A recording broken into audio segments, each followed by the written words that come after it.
जय जौहार मातारी भागा छत्तीसगढ़ के नंबर 1 समाचार बुलेटिन हमर बानी हमर गोठ में आपन के स्वागत है। मैं हूं आपमन के संग राहुल सिन्हा। समाचार देखबो विस्तार ले बात करो बजट के तो छत्तीसगढ़ के मुख्यमंत्री भूपेश बघेल मौजूदा सरकार के आखिरी बजट ला पेश करे।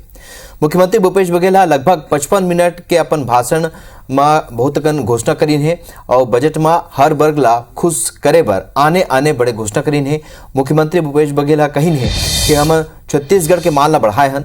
धान के कटोरा छत्तीसगढ़ अब धान के कटोरा बन चुके हैं और बजट में आंगनबाड़ी कार्यकर्ता और सहायिका मन ला सीएम भूपेश बघेल बड़े सौगात दिन है। तो आंगनबाड़ी कार्यकर्ता मन के मासिक मानदेय ला 6,000 ले बढ़ा के 10,000 के रुपया प्रति महीना करेगी से सहायिका मन के मानदेय 3,500 ले बढ़ा के 5,000 रुपया प्रति महीना करेगी से। ग्राम पटेल के मानदेय 2,000 रुपये ले बढ़ा के 3,000 रुपया करे के घोषणा करी है। उन्हें ओकर मन के परिजन मन के वार्षिक आय ला 2.5 लाख ले जोन कम है ओला 2 साल तक 2,500 रुपया बेरोजगारी भत्ता दे जाए। निराश्रित पेंशन के राशि 350 रुपये ले बढ़ा के 500 रुपये करे के घोषणा करी है। तो होमगार्ड के घलोक मानदेय ला बढ़ाएगी से। मुख्यमंत्री कन्या विवाह सहायता राशि में 25,000 ले बढ़ा के 50,000 रुपये कर दे गए। 101 नवीन स्वामी आत्मानंद अंग्रेजी माध्यम स्कूल खोले की घोषणा करी है।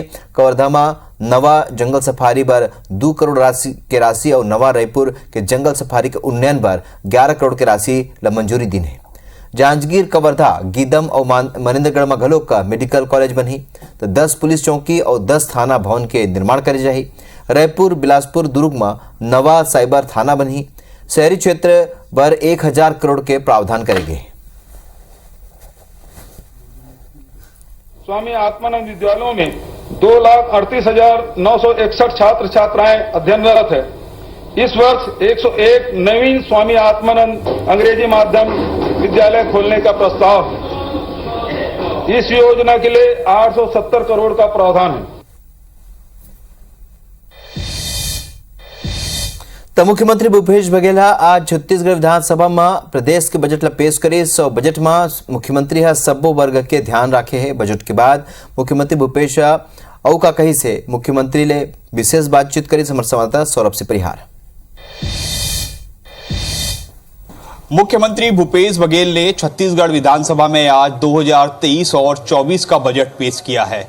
इस साल चुनाव भी होने हैं, इसलिए ये बार बार कहा जा रहा है कि ये चुनावी बजट है। सबसे पहले तो मुख्यमंत्री भूपेश बघेल जी आपको बधाई कि आपने अपने कार्यकाल का अंतिम बजट जो है पेश किया है। क्या लगता है कि 5वें साल के जो बजट पेश कर रहे थे इसमें क्या अलग है? इस बजट में बहुत सारी खूबियां हैं। पहली बात यह है कि अभी तक के हम लोगों ने बाजार से ऋण नहीं लिया है। दूसरी बात यह है कि 3,500 करोड़ का सरप्लस हमारा बजट है। ये घाटे का बजट नहीं है। दूसरी प्रकार से जितने भी आंगनबाड़ी है, सहायिका है और मितानिन है उसके में वृद्धि की और नौजवानों के लिए बेरोजगारी भत्ता, तो बहुत सारी चीज़ें हैं। 4 मेडिकल कॉलेज तो सौगात पूरे प्रदेश के लोगों को मिल रहा है। तो हमारे कार्यकाल में लगभग 8 मेडिकल कॉलेज, तो ये बड़ी उपलब्धि, आज तक ऐसा नहीं हुआ था। कैसे बताया जाएगा आपके कार्यकर्ताओं के द्वारा, आपके नेताओं के द्वारा कि हमारी सरकार कर्ज नहीं ले रही है या कर्ज ले रही है तो उनसे कम ले रही है? आपने कई बार डाटा भी जारी किए हैं। देखिए 2011-12 से बाजार से ऋण लेने की शुरुआत डॉक्टर रमन सिंह जी ने किया था। उसके बाद पिछले 4 साल तक हम लोग भी लिए, 3 साल तक हम लोग लिए, लेकिन इस वित्तीय वर्ष में अभी तक के हम लोग ऋण बाजार से ऋण नहीं लिया। ये तो आरबीआई से पूछ सकते हैं भाई। सर एक सवाल है बेरोजगारी भत्ते को लेकर। बीजेपी का कहना है कि आपने 4.5 साल बेरोजगारी भत्ता नहीं दिया, अब 2 साल बेरोजगारी भत्ता देने की बात कह रहे हैं। वो कह रहे हैं कि आपको 1,25,000 रुपये देना चाहिए। वो पहले दिन से जोड़ रहे हैं, क्या कहेंगे? देखिए घोषणा पत्र है, उसको लागू करने 5 साल का वक्त रहता है। और देखिए 2 साल कोरोना में बीत गया, जब पूरे विश्व में आर्थिक मंदी थी, तब भी हम अपने वादे से पीछे नहीं हटे थे। सबको एक एक करके पूरा करते गए और वैश्विक महामारी को भी दूसरे राज्यों की अपेक्षा हमने अच्छा से उसका समाधान ढूंढा, उससे लड़ाई लड़ी। लास्ट सवाल था कि मैनिफेस्टो के लिए आपके पास अभी क्या क्या चीज़ें बाकी हैं? जैसे मैं भी आपका पूरा बजट देखा हूँ तो मुझे लगा आपने अभी पिछले 4 साल में जो सड़क पे आ रहे हैं या आपने जो वादे किए थे उनको पूरा करने के लिए आपके इस बजट में दिखा है। मैनिफेस्टो के लिए क्या कुछ चीज़ें बाकी हैं अभी? बहुत सारे हमने पूरा कर दिया है और सभी चीज़ें कई बार परिस्थितियाँ बनती है जिसमें पूरा हम लोग नहीं कर पाते। कुछ चीज़ें हैं जो नहीं कर पाए, लेकिन अभी भी हमारे पास वक्त है जिसमें हम लोग कोशिश करेंगे कि वो भी जो छूट गए हैं वो भी वादा पूरा करें। ये थे हमारे साथ मुख्यमंत्री भूपेश बघेल, जिन्होंने बताया कि किस तरीके से बजट को लेकर सभी वर्गों के लिए बनाया गया है, जिसका फायदा छत्तीसगढ़ की जनता को मिलेगा। और उन्होंने कहा कि 2023 में भी इसका फायदा मिलेगा, इसलिए कांग्रेस जो है 75 पार की सरकार का नारा भी दे रही है। कैमरामैन रामा शंकर के साथ सौरभ सिंह परिहार, IBC 24 रायपुर। तो छत्तीसगढ़ के मंत्री मना बजट के प्रशंसा करीन ता मंत्री मना बताइन है कि बजट में सब्बो वर्ग के विशेष ध्यान रखेगी से और किसान मन ले लेके सब्बो वर्ग के ध्यान एमा रखेगी। बजट बहुत ही ऐतिहासिक बजट है, जन उपयोगी है, लोगों को लाभ मिलेगा। ऐसा बजट पहली बार आया है। बहुत ही शानदार बजट है, सारे लोगों का ध्यान रखा गया है। आदरणीय भूपेश बघेल जी समावेशी विकास को देखते हुए पूरी बजट आज तय किए हैं और जहां जरूरतमंदों की जरूरत थी उनकी आज जरूरतों की पूर्ति हुई है। तो ऐसे बजट तय हुआ है जो सीधे व्यक्ति, छत्तीसगढ़ के व्यक्ति को प्रभाव कर रहे हैं। 1 नंबर का बजट है, छत्तीसगढ़ हिंदुस्तान में 1 नंबर आएगा। सभी वर्गों का ध्यान रखा गया और बेहतर कह रही 2 नंबर का बजट है। ये भारतीय जनता पार्टी को इसी तरह से भगवान को बुद्धि देता रहे और हम लगातार 5वां नहीं अगला साल 6वां बजट पेश करेंगे। तो विपक्ष बजट ला आंकड़ा के कलाकारी बताई से कही से कि ये बजट केवल झुंझुना हवे तो आम लोगन ला निराशा हाथ लगे। ये घोर निराशाजनक बजट, दिशाहीन बजट और छत्तीसगढ़ के जनता के आकांक्षाओं और इच्छाओं के विपरीत ये बजट है। और जैसा अनुमान था कि ये धोखा देने वाली, ठगने वाली सरकार है, इस बजट में भी इस सरकार ने वही किया है। मुझे ये बजट जो है वो सिर्फ झुंझुना है, आंकड़ों की बाजीगरी है। इसमें जनता के हित की कोई बात नहीं कही गई। ये अंतिम बजट है और छत्तीसगढ़ में कुछ भी नया घटे ऐसा कुछ नहीं है, समझ रहे ना। और जो तनख्वाह बढ़ाने की घोषणा हुई है, जो उनके मुख्य मांग थी नियमितीकरण की, उसके बारे में मुख्यमंत्री जी मौन रहे। जनता का विश्वास उठ गया। सबको मालूम है कि ये बजट चुनावी बजट है और ये पूरा नहीं करने वाले, खाली धोखा देने वाला बजट है। और जो सरकार 4 साल तक अपना विश्वास साबित नहीं कर पाई, अब वो क्या विश्वास साबित करेगी। तो मुख्यमंत्री भूपेश बघेल आज छत्तीसगढ़ के आम बजट ला पेश करे सो आंगनबाड़ी कार्यकर्ता और सहायिका मन ला बजट में मानदेय बढ़ाए के उम्मीद रहीस, जौन पूरा हुई से मानदेय 7,000 ले बढ़ा के 10,000 रुपया कर देंगे। संगे संग सहायिका मन के मानदेय घलोक 3200 ले बढ़ा के 5,000 रुपया करेंगे। ऐसे में आंगनबाड़ी कार्यकर्ता मन में खुशी के लहर देखे बर मिलते और दुर्ग और रायपुर में आंगनबाड़ी कार्यकर्ता मन जम के होली खेली तो दुर्ग में आंगनबाड़ी कार्यकर्ता सहायिका पाछू 40 दिन ले हड़ताल में बैठे रही। एती खैरागढ़ में मुख्यमंत्री भूपेश बघेल के घोषणा के बाद घलो आंगनबाड़ी कार्यकर्ता आंदोलन में डटे हुए। आंगनबाड़ी कार्यकर्ता मन कहें के पुराना उखर मन के वेतनमान यथावत रखे जाए। तो ये 3 तस्वीर आप मन देखा तो रायपुर, दुर्ग और खैरागढ़ के। पहली 2 तस्वीर तो जश्न के हवा है, लेकिन तीसरा वाला जो तस्वीर हवा है खैरागढ़ के, वहाँ ये देखे बर मिलिस के अभी भी वहाँ आंगनबाड़ी कार्यकर्ता और सहायिका मन आंदोलन करत है। तो ये आज एक बड़े खुशी के बाद जेमा आंगनबाड़ी कार्यकर्ता और सहायिका मन जश्न मनाए है। ज़्यादातर जगह में खुशी देखेगी। फिर खैरागढ़ में आंगनबाड़ी सहायिका और कार्यकर्ता मन अपन आंदोलन ला खत्म नहीं करे, हड़ताल जारी रखे हुए। और मन के मानना है कि पुराना वेतनमान ला यथावत रखे जाए।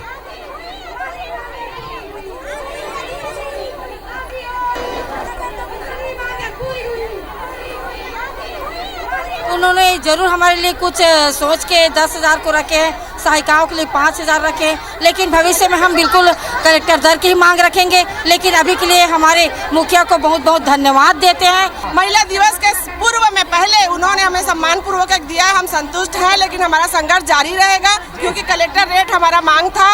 और मैं भैया को बहुत बहुत बधाई देती हूँ और आभार व्यक्त करती हूँ। हम लोग को आज थोड़ी बहुत तो खुशी है क्योंकि हम लोग 40 दिन से कलेक्टर दर के लिए आज तक बैठे हुए थे।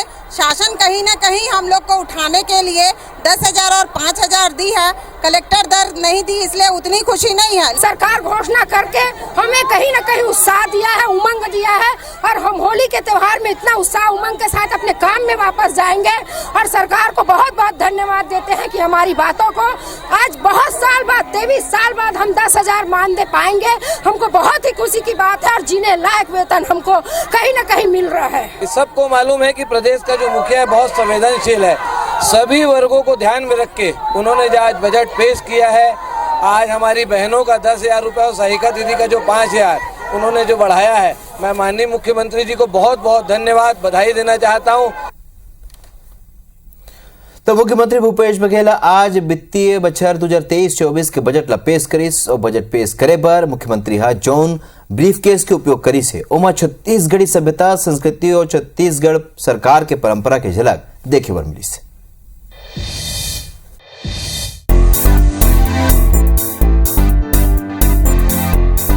बजट ला पेश करे बर छत्तीसगढ़ विधानसभा पहुंचे मुख्यमंत्री भूपेश बघेल के बजट ब्रीफकेस हा सबो के ध्यान अपन डहार खींचिस। जिला सरगुजा के शहरी गोठान में तैयार करे गे ये ब्रीफकेस ला गोबर और दूसर उत्पाद ले मिला के बनाए गे। बजट ब्रीफकेस के आगू में छत्तीसगढ़ महतारी के चित्र रजवार भित्त कला ले बनाए गे तो दूसर डहार माँ कामधेनु की छवि है जेमा बछड़ा ला दूध पिलात हुए गाय ला दर्शाए गे जौन नागरिक मन के प्रति सरकार के माया ला दर्शाते। सरगुजा आर्ट से बना है और इसे पेंटिंग है वो गोबर पेंट प्राकृतिक पेंट से हुआ है। प्राकृतिक पेंट से एक तरफ गाय बछड़ा है और दूसरे तरफ पहले तरफ छत्तीसगढ़ महतारी और दूसरे तरफ गाय बछड़ा, छत्तीसगढ़ की समृद्धि का प्रतीक। बजट ब्रीफकेस के भित्ति चित्र गोबर पेंट ले बनाए गे जिला रायपुर और अंबिकापुर के गोठान में तैयार करेगे। सरगुजा कलेक्टर हा इला जिला पर गर्व के बात कही नहीं। सरगुजा जिले के लिए पूरे संभाग के लिए बहुत ही सम्मान की बात है कि माननीय मुख्यमंत्री जी द्वारा जो बजट पेश किया गया, जिस ब्रीफकेस में जो बजट पेश किया गया वो सरगुजा ज़िले में ही बना हुआ था। आपको बताना चाहूँगा कि ये हमारे शहरी गौठान में निर्मित हुआ है और इसमें जो चित्रकारी है वो रजवार भित्ति चित्रकला जो बहुत सुदूर वनांचल के लोग हैं उनके द्वारा की गई है और इसके लिए मैं माननीय मुख्यमंत्री जी का बहुत ही आभारी हूँ। कलाकृति युक्त गोबर पेंट ले निर्मित भित्ति चित्र वाला बजट ब्रीफकेस तैयार करे में 15 दिन के बेरा लगी से जेमा कलाकार मन 9 रंग के उपयोग करीन है। अंबिकापुर ले अभिषेक सोनी के संग सौरभ सी परिहार, राजेश मिश्रा, IBC 24 रायपुर। बात करबो ये बेरा के बड़े खबर के अंबिकापुर ले बड़े खबर जी हाँ मंत्री TS सिंहदेव बयान दिन है। मध्य प्रदेश के मंत्री महेंद्र सिंह के न्योता पर उन बयान दिन है उन कही ने कि मोर विचार भाजपा ले मेल नहीं खाए, मैं कांग्रेस छोड़ के कहूँ नहीं जावत हूँ तो मोर परिवार के लोगन का करही मैं नहीं कर सका। मैं हाँ और मोर परिवार हा कांग्रेस पर बहुत कुछ करे है तो कांग्रेस हा घलो का हमर बहुत पूछ परख करे ये कही ने और संगे संग ये घलो कही ने कि कुछ बेरा ले जितना हाथ होना चाहिए नहीं है।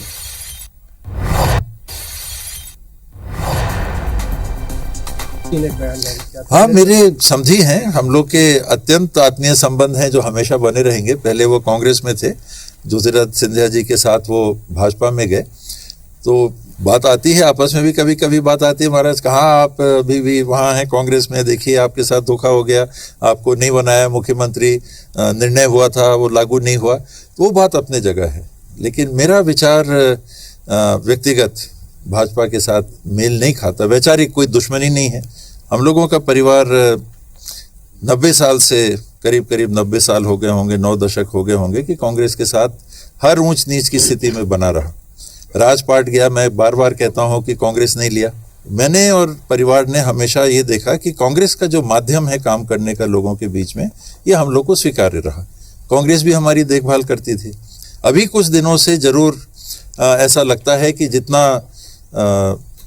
सर पे हाथ या कंधे पे हाथ होना चाहिए वो महसूस नहीं हो रहा, पर वो अपने जगह की बात है। बावजूद इसके मेरा व्यक्तिगत जो विचार है वो भाजपा में सम्मिलित होने का कभी नहीं हो सकता। व्यक्तिगत घर के लोग क्या करेंगे मैं नहीं जानता, वो मेरे समधी हैं तो मेरे बच्चे के फादर इन लॉ हैं, उनकी बेटी भी आई है, वो क्या करते हैं, मेरे भाई क्या करते हैं, बाकी लोग क्या करते हैं, ये मैं नहीं कह सकता। लेकिन गांव फेर आस्था जतईन है कांग्रेस ऊपर मंत्री TS सिंहदेव हा गेरी बेरी ये बात आगू आत रही इसके वो कहीं पार्टी में नाराज हवे तो कुछ पार्टी में जा सकते। यही बेरा जो मध्य प्रदेश के मंत्री महेंद्र सिंह जो बयान दे रही ओला न्योता दे रही ओखर ऊपर आज अपन बयान देते हुए कांग्रेस ऊपर आस्था जतईन है। मंत्री टी.एस. सिंहदेव ये कई गांव हो चुके हैं जब मंत्री टी.एस. सिंहदेव के पार्टी छोड़े के बात अगुवाई से नाराजगी की बात अगुवाई से और यही बीच मध्य प्रदेश के मंत्री जब बोला बीजेपी में शामिल होकर न्योता दी ने तो अब वह बयान देते हुए कही ने कि कांग्रेस ऊपर पूरा आस्था हवे और वो कांग्रेस नहीं छोड़ी। तो कांग्रेस से घलो हमार बहुत पूछ परख करे है ये कही ने मंत्री सिंहदेव आपने बता दें मध्य प्रदेश के मंत्री महेंद्र सिंह ओला बलाय रही बीजेपी में शामिल होकर न्योता दे रही मोर विचार भाजपा ले मेल नहीं खाए ये कही ने मंत्री टी.एस. सिंहदेव मैं कांग्रेस छोड़ के कहूँ नहीं जाता हूँ यहू दोहराई ने पहली घलो आस्था जतई ने मोर परिवार के लोगन का करी मैं नहीं बोल सका कहीं ने। अभिषेक मोर सहयोगी ये मेरा फोन लाइन में जुड़ चुके हैं। अभिषेक मंत्री मध्य प्रदेश के मंत्री महेंद्र सिंह के बयान ऊपर एक घाव फिर आस्था जतई ने हमारे यहाँ के छत्तीसगढ़ के मंत्री स्वास्थ्य मंत्री टी.एस. सिंहदेव देखो टी.एस. सिंहदेव ऐसने नेता है कि ओकर बयान के बाद जो सियासी गलियारा है वहाँ हड़कम मार जाते और एक घाव फिर ऐसा हुए है कि टी.एस. सिंहदेव कहे है कि ओहर तो कांग्रेस के प्रति पूरा ईमानदारी आस्था बताए है और वो कहे है कि कांग्रेस भी ओकर ऊपर आस्था जताते लेकिन ओकर परिवार के जिन लड़का मन है ओकर बहुरिया है ओहर का कर ही एक बार टी.एस. सिंहदेव कहे है कि ओकर स्पष्ट कोई खुलासा नहीं करे है लेकिन जोन तरीका ले टी.एस. सिंहदेव बात कहे है कि पहली जोन तरीका ले कांग्रेस ले प्यार मिलत रही जिन आशीर्वाद मिलत रही वो कुछ बेरा ले नहीं मिलत है एक तरीके से जिन टी.एस. सिंहदेव के जिन दर्द है वो एक गांव फिर से झलके है लेकिन वो एक बात स्पष्ट कर दे है कि ओकर जिन विचारधारा है वह जो भाजपा की विचारधारा है तेकर से मेल नहीं खाते एकरी बरी वहर कोनो दूसर दल में जाए के कोई विचार नहीं रखे है और कांग्रेस तो विषय के माने जा सकते गांव फिर कांग्रेस ऊपर आस्था तो जताइन फिर जात जात हमेशा के से घाव बात और बोल दिन कि जतका साथ होला कांग्रेस में मिलना रही सो उतना नहीं मिली से ये जानकारी पर आप मन के बहुत बहुत धन्यवाद अभिषेक। तो हमर बानी हमर गोठ में अभी बरत के चुमुलो विदा जय जोहार।